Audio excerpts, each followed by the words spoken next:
আজকে তোমাদেরকে একটা জিনিস দেখাবো। এর আগেও তোমরা দেখেছো যে মাম্মামকে দিয়ে আমি পুজো দেওয়াই, মানে পুজোটাকে কীভাবে করতে হয় সেটা শেখাই।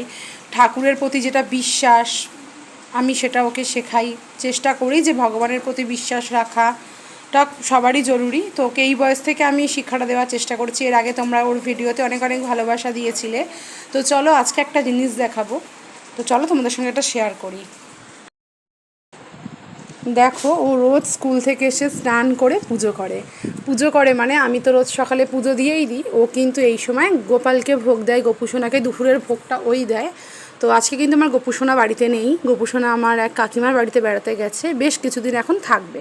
তো দেখো সুন্দর করে কিন্তু ও সাজিয়েছে, ও এলেই ও ফুল দিয়ে পুজো করতে ভালোবাসে, সেই ওই ফুলগুলো আমি ওর জন্য রেখে দিই।